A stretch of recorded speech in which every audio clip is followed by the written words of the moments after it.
Bueno, ha sido muy accidentado esta jornada.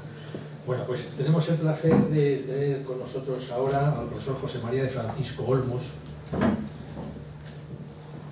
Es habitual en esta plaza. Es doctor en Historia por la Universidad Complutense de Madrid con premio extraordinario de doctorado. Es profesor titular de universidad en el área de Ciencias y Técnicas Historiográficas y ha sido decano de la Facultad de Ciencias de la Documentación de la Universidad Complutense de Madrid.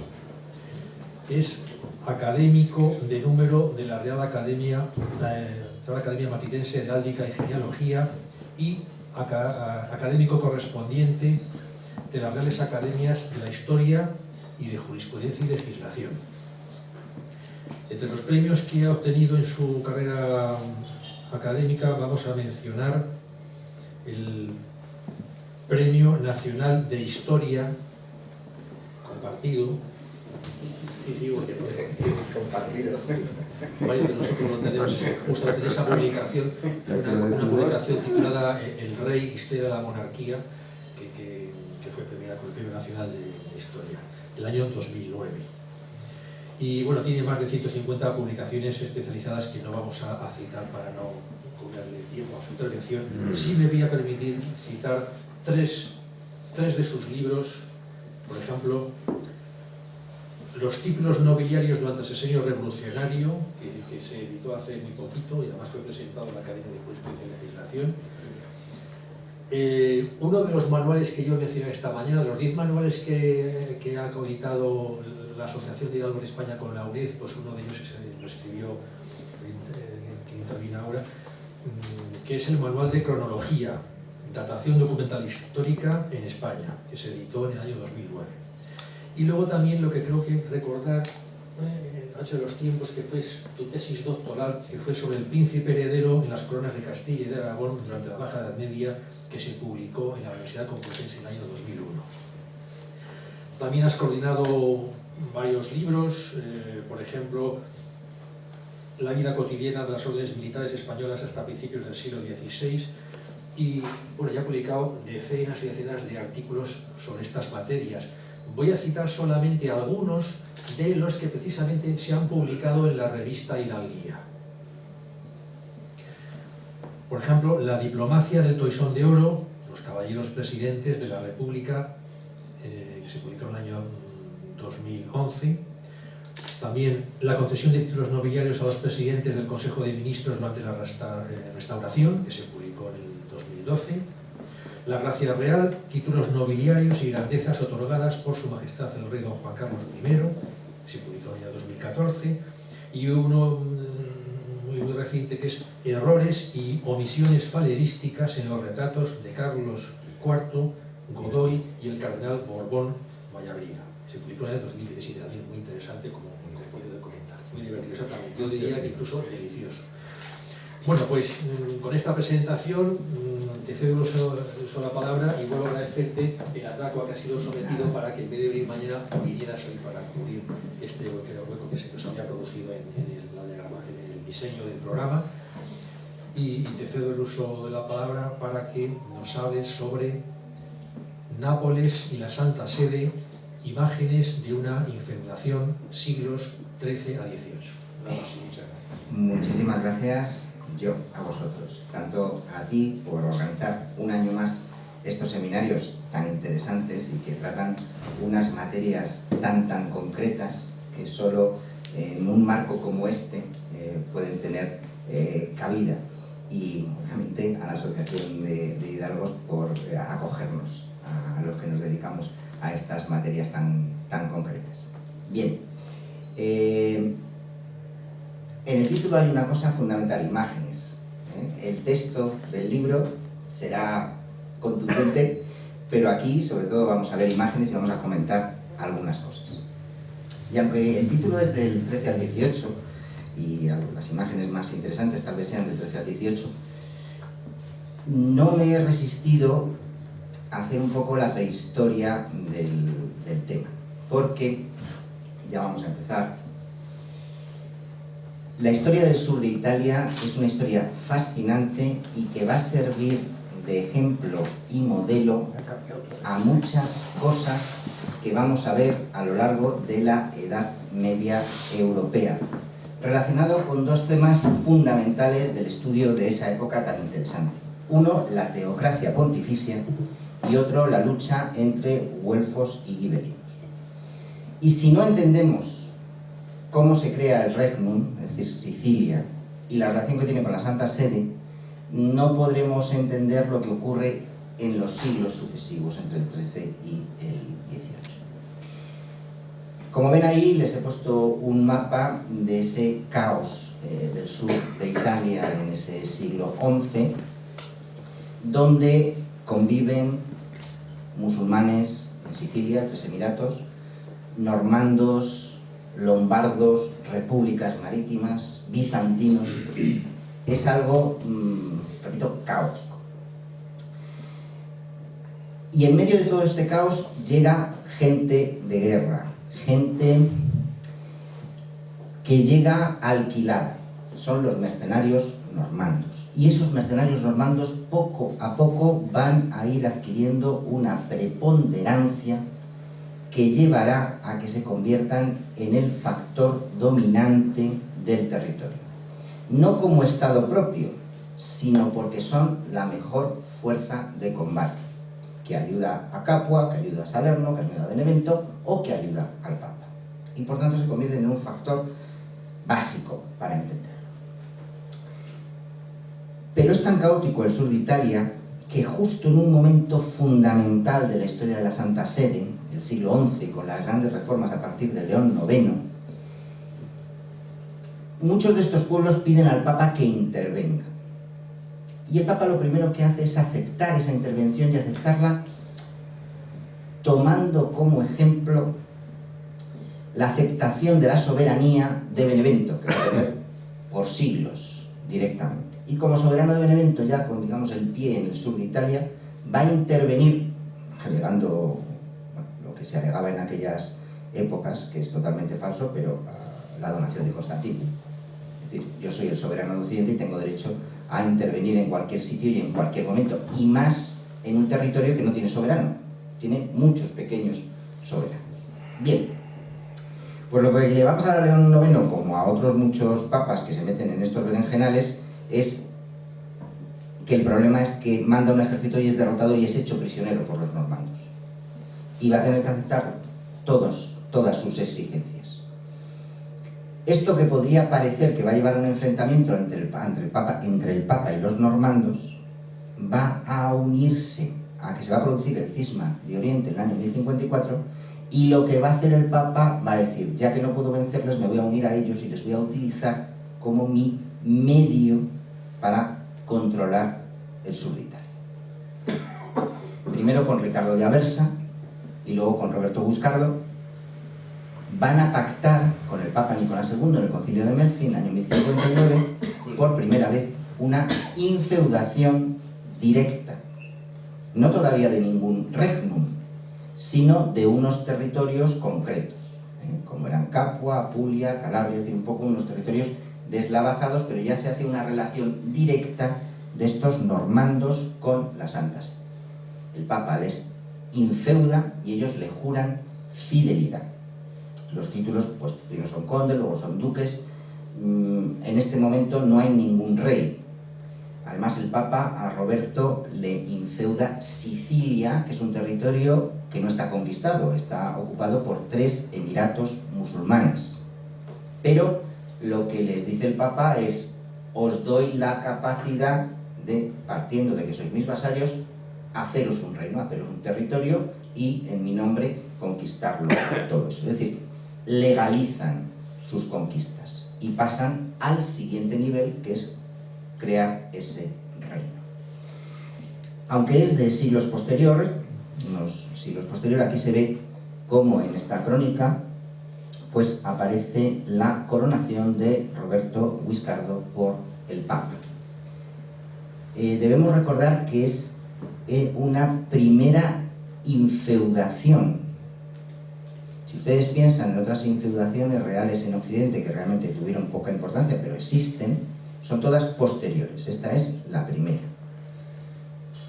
Las otras son bastante españolas, que si Aragón en un momento determinado, que si Portugal en un momento determinado, pero esas infeudaciones no conllevaron nada más que una relación especial y a lo mejor en un momento dado o en unos años unos pagos. Pero no hubo una intervención directa del Papa en un sitio ni en otro para un cambio de dinastía o para un cambio de gobierno. Eso ya se daba y como mucho el Papa lo legalizaba. Pero lo que vamos a ver desde este momento es una intervención directa de los papas en el gobierno y la sucesión del reino de Sicilia en cuanto se crea. Sin detenerme mucho, les diré que el avance normando de Roberto Guiscardo es muy importante, pero el gran hombre normando de la zona es su hermano Roger. Roger, que será el que conquiste Sicilia a los bizantinos, primero la zona sur de Italia y luego a los musulmanes toda la zona de la isla, y cree un reino. Todavía en ese momento él se titula Conde de Sicilia. Cree un estado absolutamente excepcional en Europa porque es un estado multiétnico y multiconfesional. Griegos ortodoxos, sicilianos católicos, musulmanes van a convivir sin ningún problema.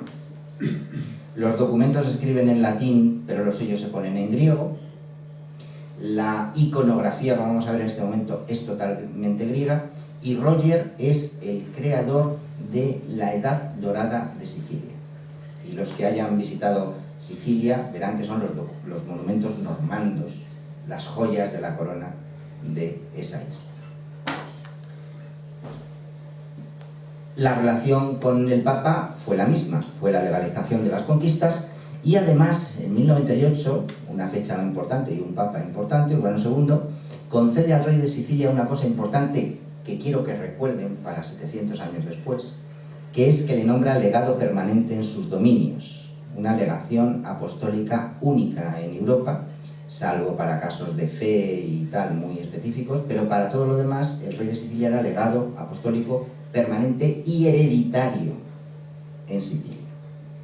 A partir de ahí, Roger II, su hijo, se hace con todos los territorios de la familia, de la rama primogénita de los Guiscardo, y ya crea ese regnum siciliano que en teoría va a utilizar el Papa para frenar a bizantinos al imperio de Occidente, al Sacro Imperio Romano Germánico.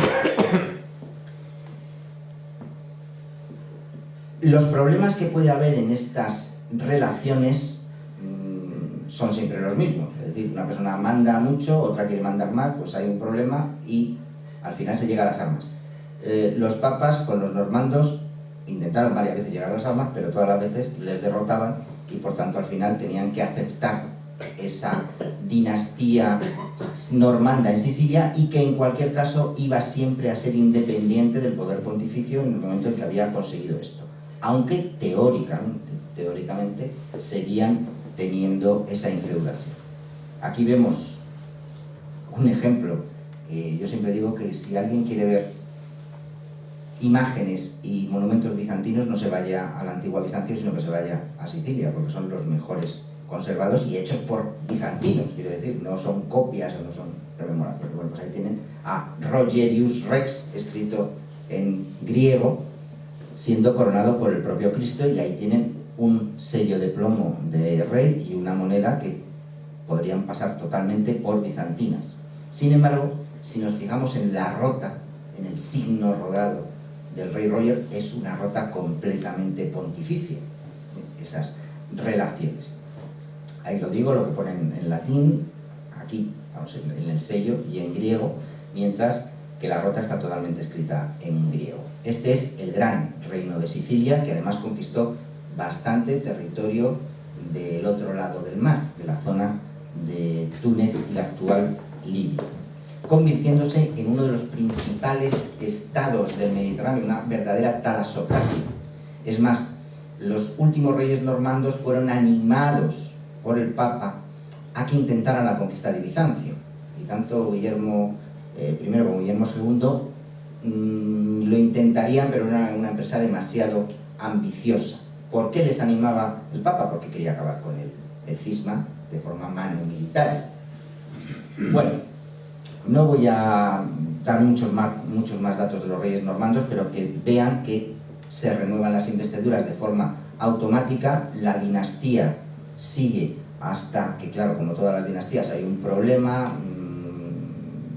un rey no tiene hijos, tiene un bastardo, empiezan a gobernar, una tía se casa con un heredero de los Hohenstaufen, etcétera, etcétera, y en ese jaleo vamos a ver la intervención papal. Aquí tienen a Guillermo el Bueno, el que todos los normandos, todos los sicilianos consideran como el mejor rey que han tenido, y durante siglos, igual que en Bizancio se hacía con Mauricio, le decían al rey, gobierna como gobernó Guillermo el Bueno. Ahí le vemos siendo coronado por el rey y ofreciendo la famosa iglesia de Monreale a la Virgen. Aquí vemos cómo se mantienen las formas bizantinas y cómo entran los Hohenstaufen normandos. La entrada de los Hohenstaufen es muy importante porque esto va a llevar al papado a ponerse muy nervioso. ¿Por qué? Porque tenía a los Hohenstaufen en pinza. Les tenían como emperadores del Sacro Imperio Romano Germánico y entrando por Italia de la manera que estaban las repúblicas y teniéndoles en el sur. Y por tanto, desde ese momento, los papas van a intentar socavar el dominio de los Hohenstaufen en la zona. No me voy a extender mucho más, aquí tenemos a Inocencio III y a Constanza de Sicilia, la última normanda, que se casa con Enrique VI, padres de Federico II. Fíjense qué precioso grabado del siglo XV, donde está el rey, el papa y la reina Constanza, que acaba de tener el niño, Federico, que le bautizan, el famoso Federico II, el pasmo de Occidente. Bueno, aquí tenemos un primer documento de Federico como rey de Sicilia. Fíjense en ese precioso sello de oro, que ahora comentaremos más de los sellos de oro, donde aparece, como aquí, reino de Sicilia con todos los atributos reales. Bueno, los problemas de Federico II con el papado creo que son muy conocidos. Llega a ser depuesto por el Papa Inocencio IV, y a lo que a nosotros nos interesa es que él le depone, y obviamente no puede elegir un emperador, al emperador le eligen los electores, pero al deponerle de Sicilia y considerarse el soberano eminente, él ofrece la corona siciliana primero a Ricardo de Cornualles, que luego va a ser el antiemperador o emperador, o como queramos llamarle, que no llega a ir a Sicilia porque no tiene fuerza para llegar, y luego Alejandro IV va a volver a insistir y se lo da a Enrique III, a un hijo de Enrique III, a Edmundo, el de la cruz en la espalda, como se le llamaba. Edmundo llega a tener, ahora lo veremos, sellos como rey de Sicilia. Es decir, es el primer caso en Europa donde un monarca es depuesto por el Papa y la sucesión no es dinástica. Quiero decir, bueno, en el caso de Portugal, años después, se echa al rey y va su hermano a sucederle. No, en este caso, el Papa dice, yo he hecho a este monarca que le he depuesto y llamo a cualquier otro de la cristiandad para que ocupe su lugar. No tiene ninguna relación con la dinastía, sino que yo soy el soberano eminente, tengo todo el poder y llamo a quien quiero. Bueno, los Staufen van a resistir al Papa. Manfredo, un hijo ilegítimo de Federico II, va a ser rey, pero Manfredo será el último de los Hohenstaufen. Aquí vemos una imagen que yo creo que deja muy claro en imagen lo que es la teocracia pontificia. Vemos a Inocencio IV con la famosa tiara de triple corona, mientras el más poderoso rey de la cristiandad, el rey de Francia, se pone a sus pies, reconociéndole como soberano. Y al lado les he puesto el rarísimo sello de Edmundo, el hijo del rey de Inglaterra, como rey de Sicilia, que fíjense, mantiene los leones Plantagenet, no utiliza ningún símbolo siciliano. Y al lado la moneda más bonita de la época, que era la de Federico II, el Augustal, donde aparece como emperador romano, y con el águila, que unos dicen de los Staufen y otros dicen de Sicilia. en Sicilia, pues de los dos, digamos, no nos metamos en más problemas. Aquí tenemos la coronación de Manfredo, su sello, sus armas, el águila, y es el último de los Stauffen. ¿Qué va a hacer un papa francés a mediados, la segunda mitad del siglo XIII? Pues va a tomar la decisión per se de cambiar la dinastía que gobierne Sicilia. Y le va a enfrentar con Carlos de Anjou, hijo del rey de Francia, con numerosísimas posesiones en Francia, senador de Roma, vicario imperial, etcétera, etcétera, etcétera, y va a decidir cambiar la dinastía. Él es francés, quiere quitarse de en medio a los Stauffen, quiere reducir el imperio y le da la investidura. Aquí vemos la famosa batalla de Benevento, seguida luego de la Tagliacozzo, que acabará con todos los Stauffen. Estos son datos, no tiene mayor importancia.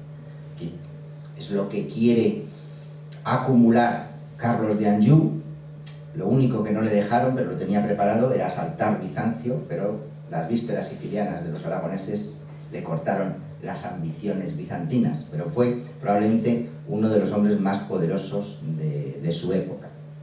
Y los Stauffen van a desaparecer con la muerte de Manfredo y luego con la de Conrado II o Conradino en 1268. La única representante de la dinastía sería otra Constanza, casada con el rey de Aragón.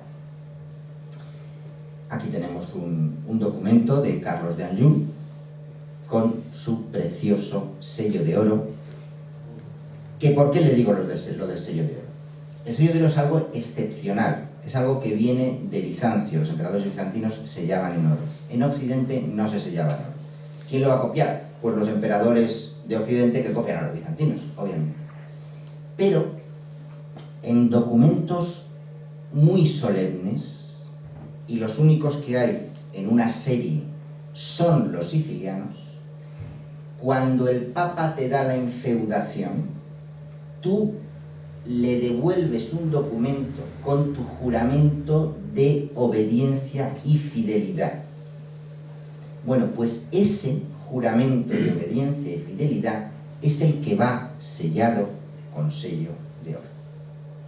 Desde el 13 al 18. Todos se conservan en el Archivo Vaticano. ¿El Archivo Vaticano. Es el Papa el que lo recibe, en el Archivo Vaticano. Unos son más bonitos, otros son menos bonitos, pero si ahora veremos, todos los de la casa de Anjou van a tener el mismo modelo. Y de nuevo, y recordando el modelo del presunto rey inglés de Sicilia, siempre van a tener sus armas dinásticas, las de los Anjou, no van a tener las de Sicilia. Es un hecho, es un hecho. A partir de aquí, él hace monedas, como vemos ahí, con sus armas, pero luego, claro, cuando se hace también o compra los derechos del Reino de Jerusalén a María de Antioquía, pues hace un partido con Jerusalén y Anjou. Arriba le pones el Lambert, abajo no lo tiene, ¿no? Bueno, no lo tiene porque es muy pequeñito y no se ve, pero si lo vemos en esta moneda, en esta sí lo vemos. Aquí sí lo vemos. Sí, ahí sí. Entonces, claro, aquí que lo vemos en grande todo se ve muy bien, pero una monedita así es más complejo, Pero, aunque no lo veamos, vemos que tenía que estar. Bueno, a partir de aquí, ya muy rápidamente, porque hay que avanzar, los Anjou se quedan en el Reino de Sicilia, pero recordemos, el Reino de Sicilia, por mucho que llamemos Sicilia, es todo el sur de Italia y Sicilia. No es dos Sicilias, ni Sicilia y Nápoles, ni no, se llama Reino de Sicilia, único en singular.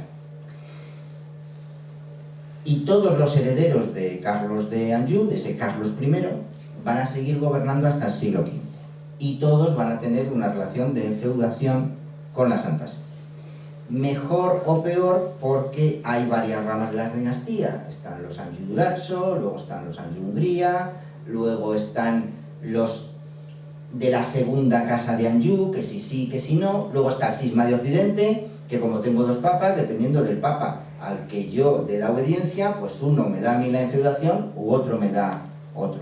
Pero lo que quiero decir es que no hay un grave problema dinástico de relación de esa dinastía con los papas. Siempre vamos a encontrar esa enfeudación y siempre vamos a encontrar ese sello de oro que se manda con el juramento de obediencia. Aquí pongo algunos ejemplos concretos y luego, claro, con Juana y el cisma de Occidente, pues hay uno, Clemente VII, que apoya a Luis de Anjou, que es el representante de la segunda casa, o Urbano VI, que apoya a Carlos de Duracho, que es de otra rama. Bueno, esos son problemas internos, pero que en cualquier caso todos buscan un aval papal. ¿Por qué? Porque si el feudatario tiene que probar sus derechos, pues el soberano inminente tiene que decir, sí, sí, yo te lo doy.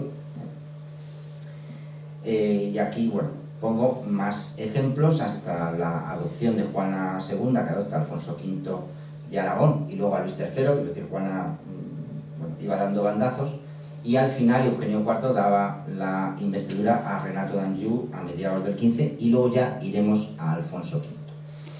Vamos a ver de nuevo imágenes, y aquí vamos a ver imágenes de todos esos sellos de los reyes Anjou, que como ven son todos iguales, tienen el mismo tipo, la misma titulación, hasta la reina Juana.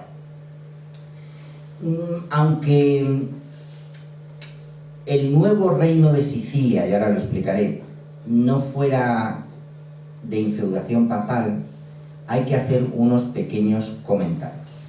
Todos sabemos que en 1282 se producen en las vísperas sicilianas, donde la mayor parte del pueblo siciliano, apoyando a la legítima heredera de los Stauffen, Constanza, expulsa a los franceses de la isla.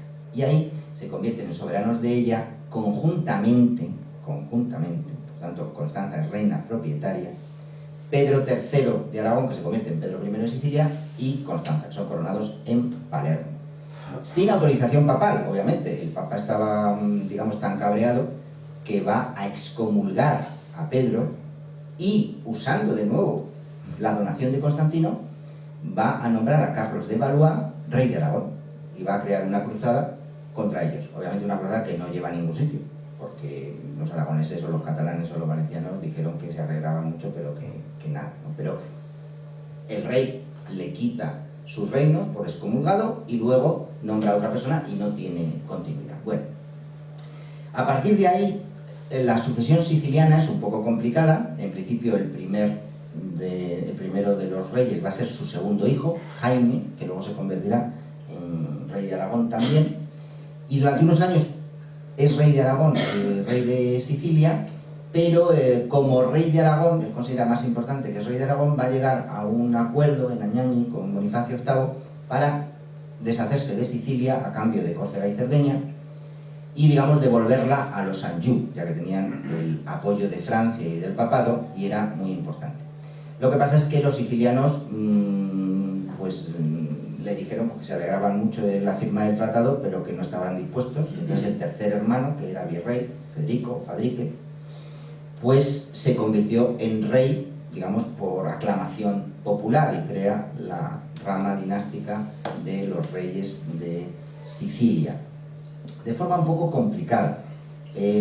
Todo esto termina, en un primer momento, porque esto no termina nunca, en la paz de Cantalbelota de 1302, donde se le reconoce de por vida el gobierno de Sicilia y a su muerte, como se hace en otros muchos tratados, se debería devolver a los Anjou.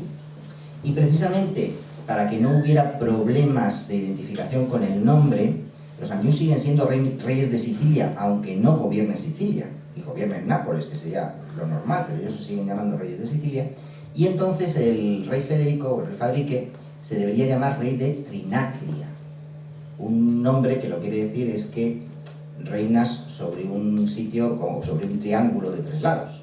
Esa es la traducción, digamos, más o menos lógica. Aquí viene esta preciosísima moneda, las monedas me encantan, de Pedro III de Aragón, I de Sicilia, con su mujer Constanza. La sangre de cada uno a un lado y mostrando esa unión y ese gobierno de ambos.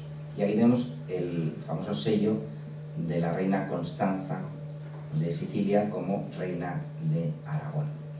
Y les voy a poner unas imágenes muy interesantes para entender cómo se forma la heráldica aragonesa siciliana. Jerónimo Zurita, años después, lo que dice es: toma el título de rey de Sicilia, tal, tal, y dice que hay un cuartelado, que es lo que no hay ahora, un cuartelado con las armas de Sicilia y Aragón. Los modelos, las imágenes los ha tomado de un techo maravilloso que hay en Azdor, en Huesca, del siglo XIII.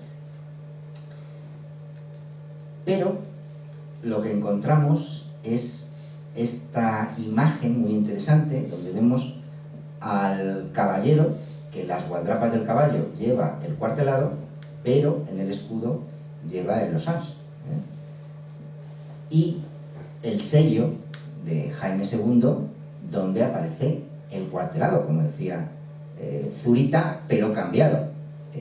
Cuando él se convierte en rey de Aragón, pues obviamente va a colocar en primer lugar Aragón y en segundo Sicilia. Cuando solo era rey de Sicilia, primero tenía Sicilia y luego tenía Aragón. Aquí tenemos el otro sello de Jaime II.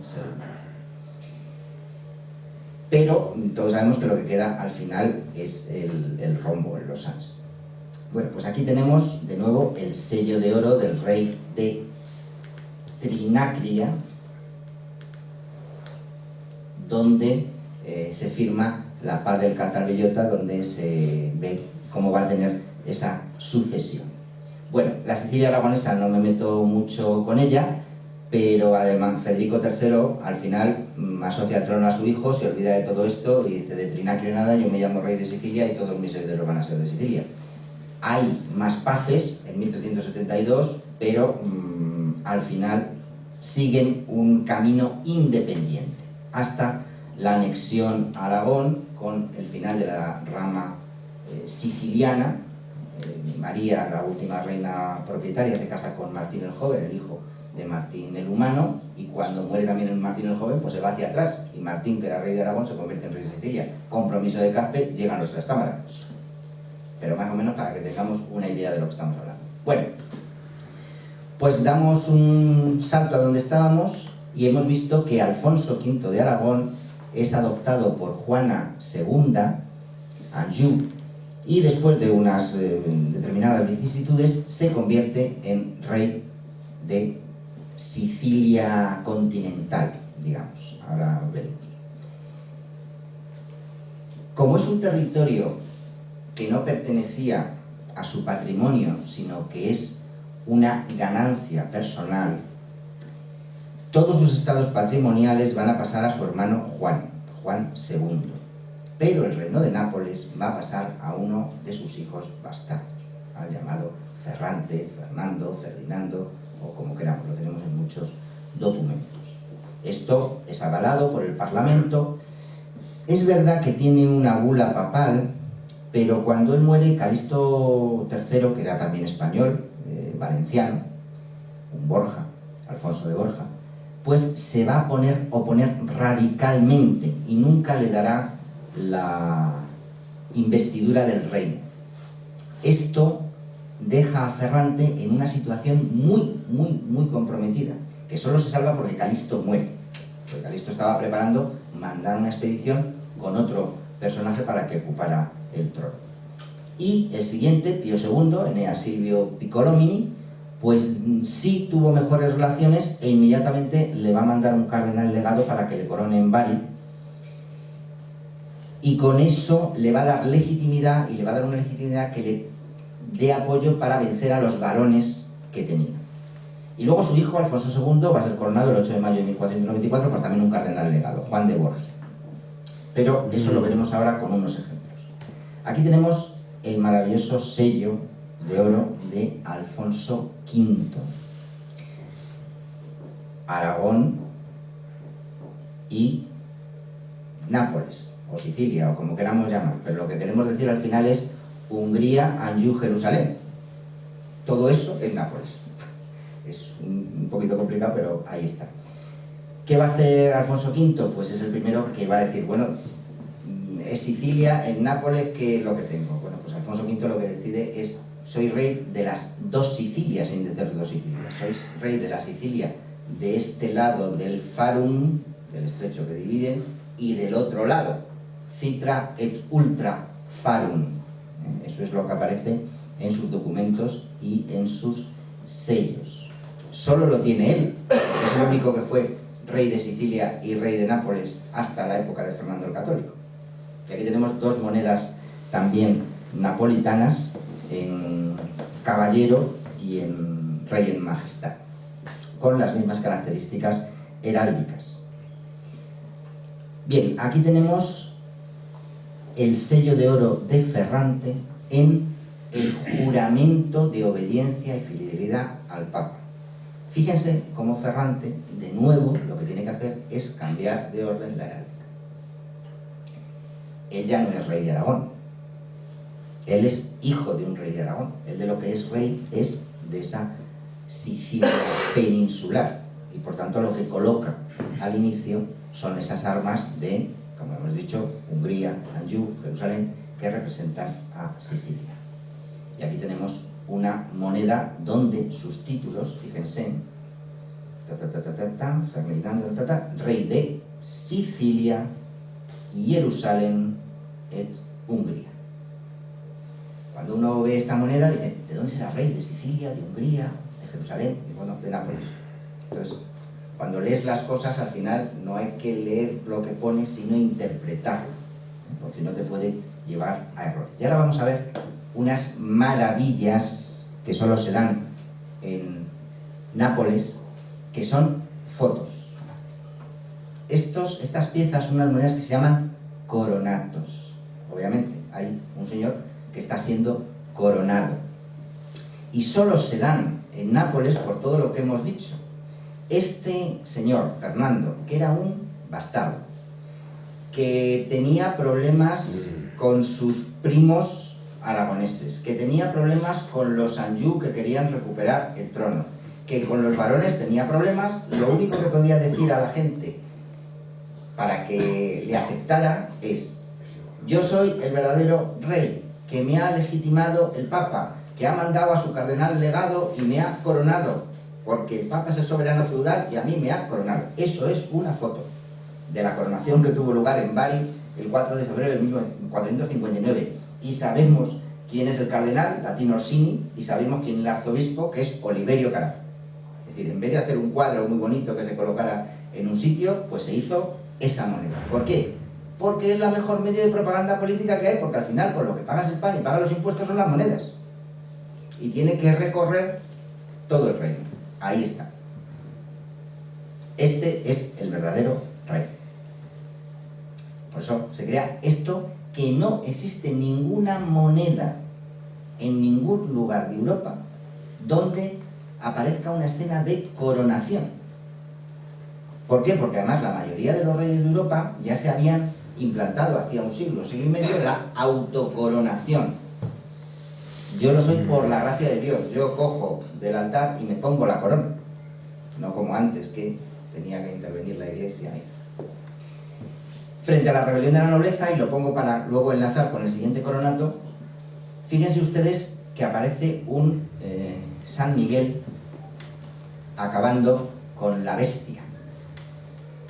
Siempre que vemos una imagen de San Miguel acabando con la bestia, es que un rey ha vencido a una revuelta de varones. ¿Por qué? Pues igual que San Miguel Arcángel era el comandante en jefe de los ejércitos celestiales y venció a los que se rebelaron contra Dios, yo, que soy el representante de Dios a través de la coronación, los que se han rebelado contra mí son como esa bestia, y ahí están, derrotados. Lo pongo, aunque no aparezca nada relacionado con lo que estoy diciendo, porque su hijo Alfonso II, en su coronato, que vemos que es igual, pero es otra foto, utiliza al San Miguel y a la bestia porque el jefe de los ejércitos fue Alfonso II, que era su hijo. En este caso tenemos la misma foto, Nápoles, 8 de mayo del 94, con el cardenal Juan de Borja y el arzobispo Alessandro Carafa, que es el que le coronaba. Como ven, esto es una de las imágenes más específicas de ese reino de Nápoles y de esa imagen de la infeudación con la Santa Sede. ¿Cuánto me falta? 10 minutos para hacer. Bueno, aquí pongo bastardos y franceses porque los franceses se metieron por medio, Carlos VIII, y luego Luis XII y todas estas cosas, pero digamos que esto es un intermedio. Esto fue una cosa entre las coronas de, voy a llamarlo así aunque no sea verdad, las coronas de España y de Francia, porque a ninguno de los dos les interesaba mantener a la dinastía bastarda aragonesa en Nápoles, y al final se lo repartieron en el Tratado de Granada. Tú te quedas con una parte, yo me quedo con la otra, tú utilizas una titulación, yo utilizo otra, y se acaba el problema. ¿Qué ocurre? Pues que esos repartos siempre son una tregua. Hemos acabado con este señor, lo hemos mandado fuera, y ahora solo quedamos tú y yo y luchamos para ver quién se queda con todo. Y bueno, pues tuvimos al gran capitán, que era mucho mejor que los franceses, y al final pues se venció a las tropas francesas y todo el reino de Nápoles quedó en manos de Fernando el Católico. ¿O no? Quedó en manos de Isabel y Fernando. Fueron o recibieron conjuntamente el reino, Isabel y Fernando. Y esto es una cosa que llama mucho la atención, porque teóricamente tenía que haberla recibido solo Fernando. Era el heredero más o menos legal, era un espacio que pertenecía a la corona de Aragón. Sin embargo, al final se conquista con el dinero y las armas castellanas. Y eso va a llevar a que Fernando, por única vez en la corona de Aragón, acepte una cosoberanía con Isabel. Y no lo digo yo, lo dicen los documentos y las imágenes que ahora vamos a ver. Esta lo puede decir poco, ¿eh? Es un ducado que se hace en Nápoles, una vez conquistado, que como vemos es muy parecido a los famosos ducados de dos cabezas que se hacen en Castilla. No tienen mayor complicación, lo único que cambia es que en vez de duplicar Sicilia, pues ponen a un lado Sicilia y a otro la Cruz de Jerusalén, Anjou y Hungría como Nápoles. Mantienen lo mismo, el quos deus conjuvit, y Fernando e Isabel por la gracia de Dios, pero sin poner de dónde son reyes. Es decir, si vemos una moneda castellana, pues diríamos, pues es prácticamente igual, no hay diferencia. Pero, ¿qué me dicen de esta pieza? Los dos, conjuntamente, uno en cada cara. Es como la de Pedro III y Constanza. Pedro III y Constanza ponen sus armas y ellos ponen sus caras. Fernando e Isabel. Y conjuntamente, por la gracia de Dios, reyes de España y de las dos Sicilias, también por primera vez. Fíjense que es en el único documento oficial donde se titulan Reyes de España. Y se titulan Reyes de España porque lo hacen fuera de España. En Nápoles nadie te va a decir por qué. No, en Nápoles lo que interesa es que ha puesto rey de las dos Sicilias. Es decir, yo hago esta moneda en calidad de rey de las dos Sicilias, pero además soy rey de España. Si esta moneda la hubieran hecho en cualquier territorio español, le habrían dicho no.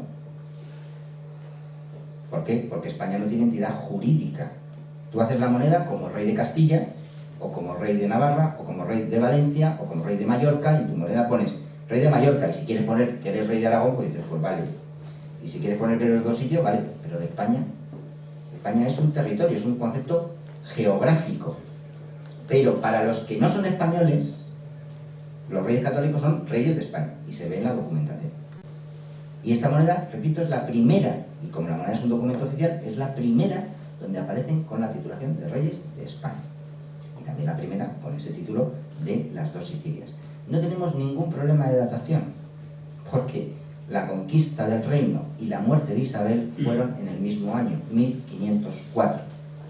No tenemos que pensar cuándo vienen, cuándo van, cuándo se hace o cuándo no se hace. Por tanto, ahí lo tenemos. Los papas obviamente no aceptaron esta conquista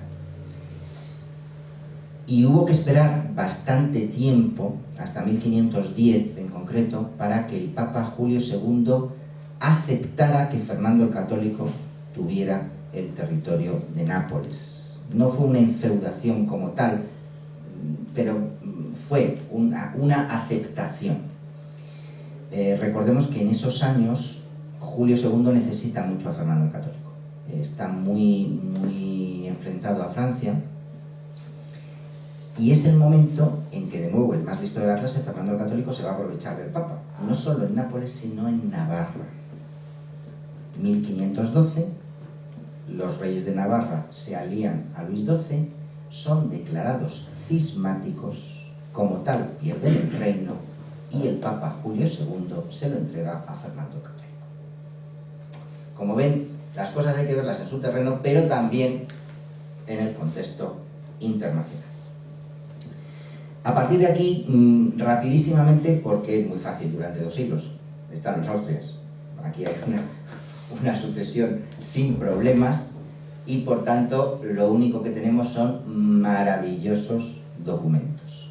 Aquí está el de Felipe II, no rey de España, porque recordemos que Felipe II se convirtió en rey de Nápoles porque su padre le cedió el reino para que tuviera un título real para casarse con su tía, María Tudor. Bueno, pues aquí está ese maravilloso documento y aquí está un primer plano del sello. Anverso, reverso, anverso, reverso. 1 kilo de oro. 1 kilo. Y ya digo que es magnífico. Se puede leer toda la leyenda donde va poniendo que es rey de los sitios, duque de tal, príncipe de las Españas, vamos, el título que utiliza Felipe II, con unas armas específicas que no son las suyas, pero al acceder al trono de Nápoles las ordena de esa manera, y, por supuesto, las armas de consorte de Inglaterra. Yo creo que es una de las piezas más bonitas que podemos encontrar en la realización de sellos de este periodo. Hay también un sello precioso de cera de Felipe II y María Tudor en Parada, que es espectacular. No lo he traído porque no toca. Los de sus sucesores son parecidos, pero no son tan bonitos. Felipe III. Y no he puesto a Felipe IV. También tenía Felipe IV, pero bueno, da igual, Felipe III y Felipe IV son muy parecidos, prácticamente iguales, pero se ve una diferencia con el de Felipe II muy grande. Bueno, y llegamos a la guerra de sucesión. Durante la guerra de sucesión, Nápoles queda de forma casi inmediata en manos del archiduque. No pasa lo mismo con Sicilia, pero al final también. De hecho, el Papa durante la guerra reconoce al archiduque como rey católico, lo que produce casi una ruptura de relaciones entre Felipe V y el papado, que va a llevar a una cierta problemática, pero bueno, no nos vamos a meter en ellos. En concreto, los tratados de Utrecht, que bueno, los tratados de Utrecht realmente ni tuvieron nada que ver con España ni con el emperador, porque no lo firmaron ninguno de los dos, fueron luego, posteriormente, los que lo firmaron.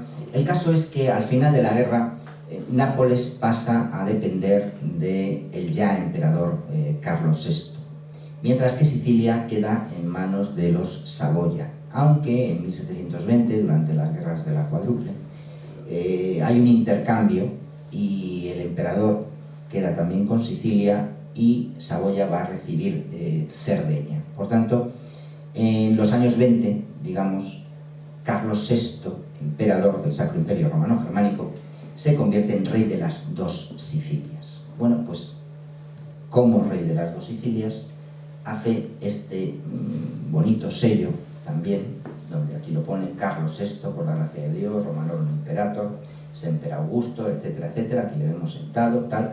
Sus armas son solo Austria, el águila imperial y el toisón, y en el reverso, fíjense, Carlos III, a ver que lo leo porque sin las gafas, España, de las 2 Sicilias, de Jerusalén, de las Indias, etcétera, archiduque de Austria, duque de Borgoña, duque de Milán, de Mantua, conde de Habsburgo y del Tirol. Lo importante aquí es el inicio de la titulación. Ya había perdido la guerra, ya hemos estado en una paz más o menos armada, porque ya sabemos que Felipe V intenta acabar con Utrecht y con las guerras italianas, pero lo importante es que él se considera rey de Nápoles en tanto en cuanto rey de España. Y cuando pone detrás de él el escudo que pone, es el escudo de Carlos II, no el suyo de emperador, no el suyo dinástico de alguna manera, como hemos visto en el anverso, no, utiliza el escudo de rey de España.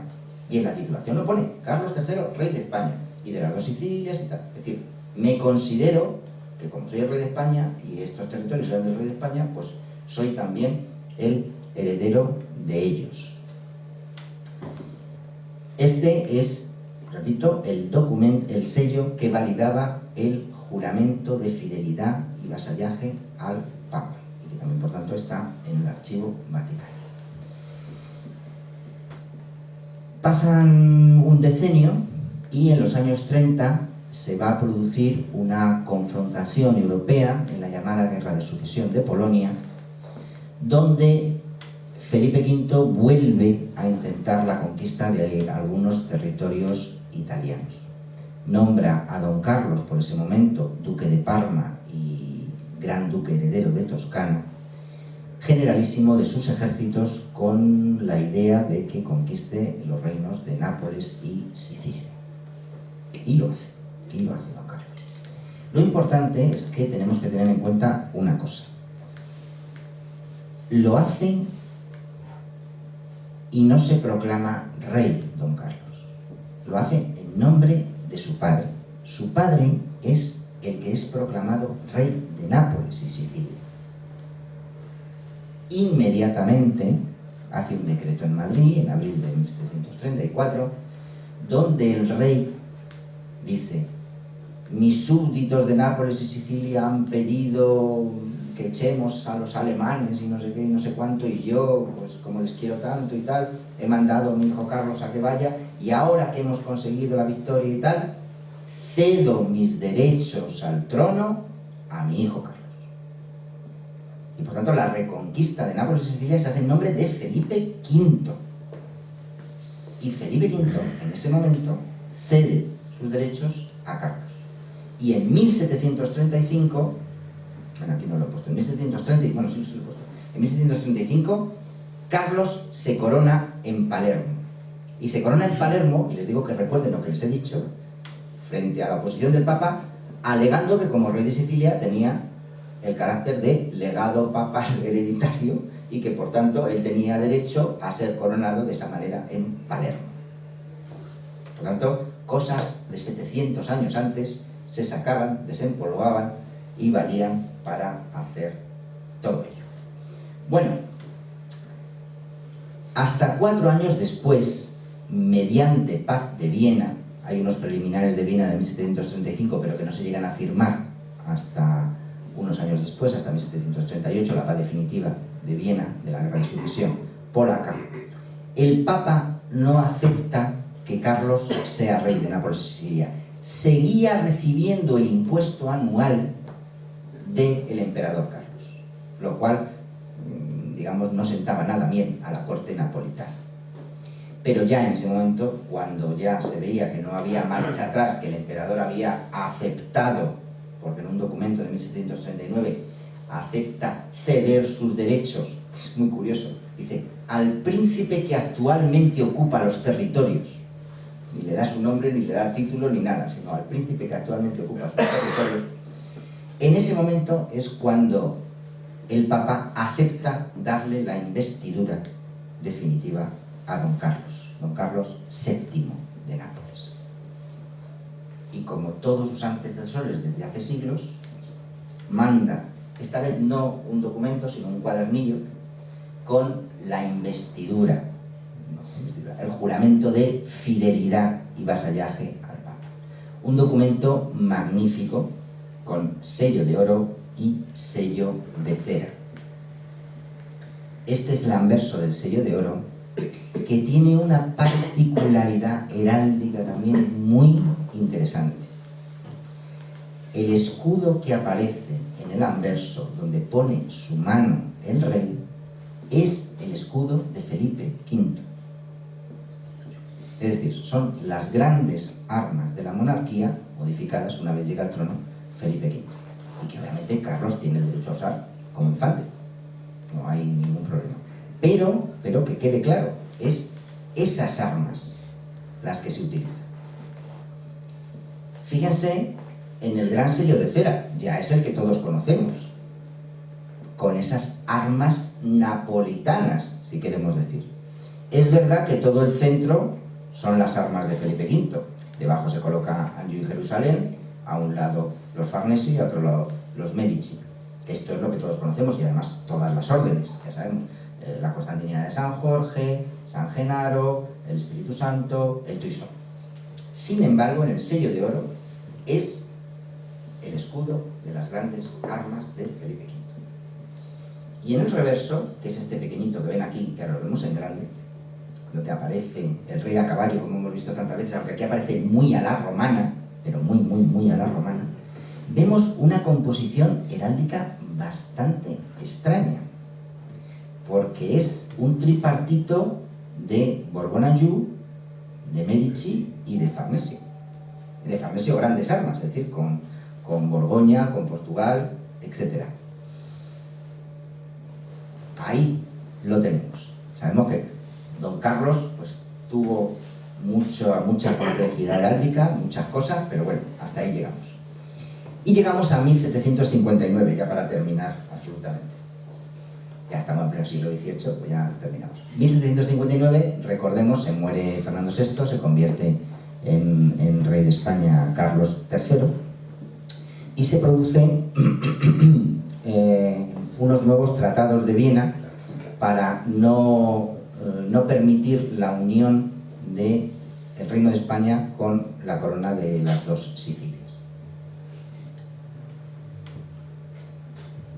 Por eso, Carlos III se viene a España con su segundo hijo y heredero, don Carlos, el futuro Carlos IV, iba a dejar la corona de Nápoles y Sicilia, aunque su título general era Su Majestad Siciliana, a su tercer hijo, Fernando, que será Fernando IV, que durará muchísimos años, estará hasta la época de las guerras napoleónicas. Lo que quiero que vean es que ese mismo sello de juramento de fidelidad al Papa, el de Fernando IV, que se ve niño, recordemos que era pequeño, estuvo bajo la regencia, una regencia coordinada por Tanucci, vemos que él ya en su escudo utiliza el que todos conocemos y tenemos en la cabeza como las grandes armas napolitanas, como no podía ser de otra manera, aunque se siga titulando porque lo era infante de España. Y en el reverso, también muy parecido al de su padre, vuelve a utilizar ese tripartito, ya digo, que llama un poco la atención. Este será el último sello de oro que se hará como juramento de fidelidad al Papa. Después de las guerras napoleónicas, después de todo ese terremoto político que se produce en finales del 18 y principios del 19, ya cuando los Borbones vuelven a ocupar los territorios, ya los siguientes monarcas no hacen una ceremonia oficial como las anteriores. Hay unas visitas a Roma, hay un cambio de documentos, pero ya no se hacen estos sellos. Y por tanto, con ellos se termina esos casi 8 siglos de relaciones entre el papado y Nápoles, que nos han dejado unas magníficas imágenes como todos hemos visto. Muchas gracias.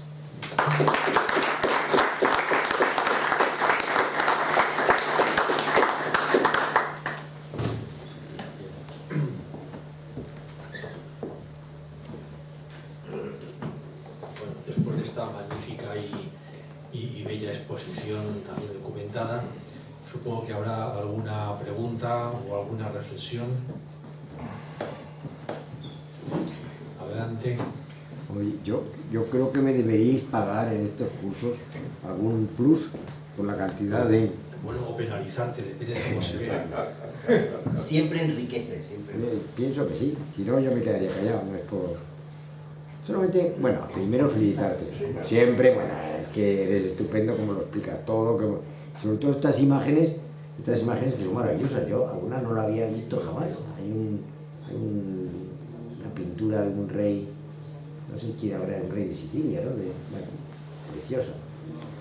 Pero lo que sí que te quería matizar es algo en lo que no estoy de acuerdo, es que es lo de Sicilia Hohenstaufen.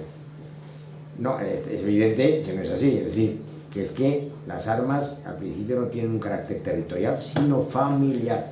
Por lo tanto, no puede ser Sicilia. ¿Por qué Sicilia no ha tenido nunca porque no tiene una dinastía propia? Si se hubieran como mantenido los Hauteville, pues bueno, habría, pero claro, coge justo el nacimiento de la heráldica, cuando ya el rey de Sicilia es un Hohenstaufen, claro, lleva las armas suyas.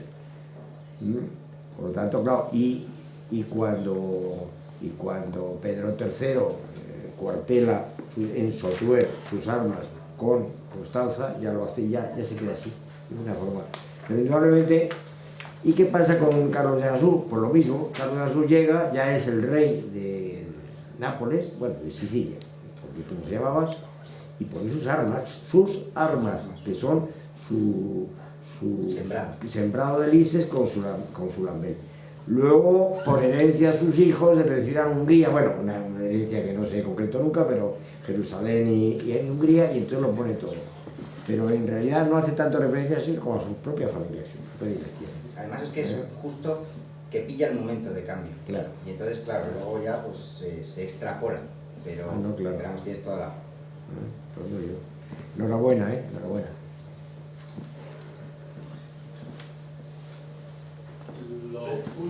Espera, que va el micrófono. Tiene bozarrón de todas maneras. Ahí al fondo. Decía que los cuños o los troqueles, matrices, pues deben de estar diseñados en España, porque los caballos son todos españoles.